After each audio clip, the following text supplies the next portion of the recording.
everyone. Today we're going to tackle about format of journal article. Chapter 1. The problem and its setting.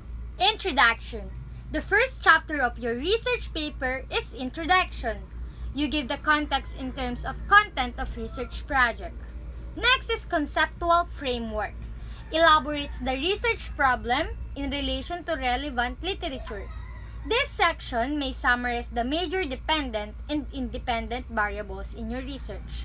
The framework may be summarized in a schematic diagram that presents the major variable and their hypothesis relationship. Let's go to the statement of the problem. The problem must be reflected to your title, or the readers must know your problem by just simply reading your topic.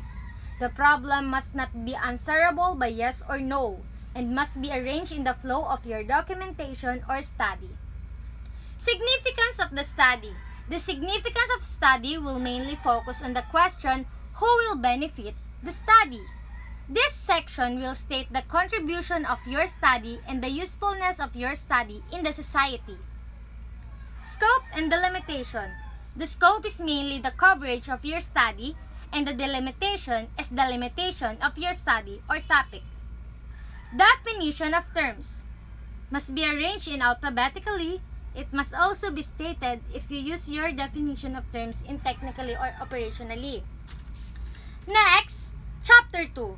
Review of related literature. Related literature. In this part, you must get your data and information from any books, magazine, and newspaper. You must label your published materials with local or foreign. Next is related studies. You must get your data and information from unpublished materials such as previous old study, research, or thesis. And the next is synthesis. It's a written discussion incorporating support from several sources of different view. Now let's go to the Chapter 3, Research Methodology. Research Design. The appropriate research design should be specified and described. Next is research participant, also called a human subject or an experiment, trial, or study participant or subject. Person who participate in human subject research by being the target observation by researchers. Now let's go to the research instrument. It describes the instrument and what it will measure.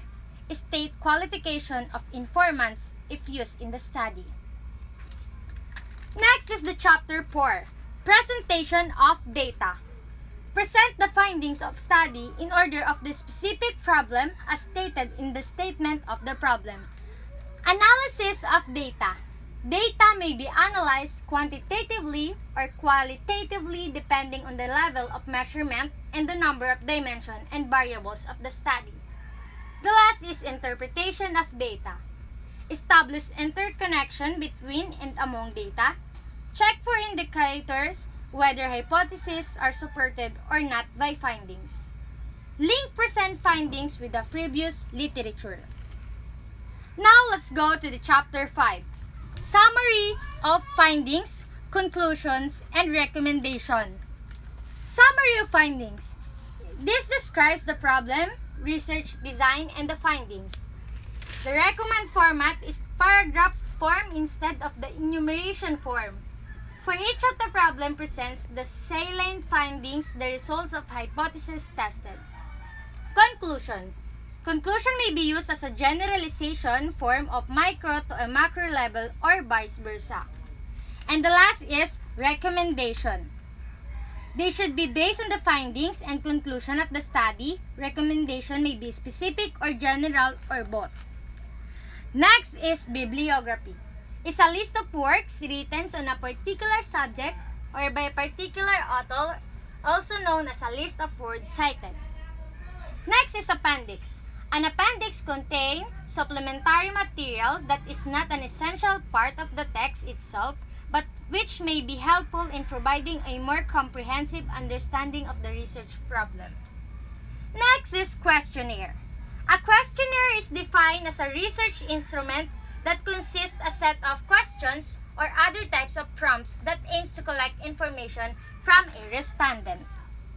So, Let's go to the last sides. Title and abstract. Normally, a journal article is required to have 300 to 500 words for its abstract. They are usually composed of 3-8 words that suggest what the paper is all about. If necessary, you may also use phrases and acronyms for your keywords. The next is introduction. The introduction of the journal article is the section that puts the research in a much broader context. Now let's go to the materials and methods. Materials and methods are articles that peer-review publication about the methods developed and the materials used during a research cycle. Next is our results and discussion. The part of the paper shows the tabulated data that intend to realize the objectives given at the onset of the paper. Data are presented in tables with appropriate statistical description and analyzed followed by interpretation. The next one is conclusion and direction for use. The conclusion, on the other hand, refers back to the research objectives and explicitly states the answer to them. Acknowledgement. Acknowledgement consulted or required information for various aspects of your research, and it is a section of a journal article. As researcher, do not use it proceed of the reference of the study. Once again, I am the reporter, Mary Cuen Batanes, and I thank you.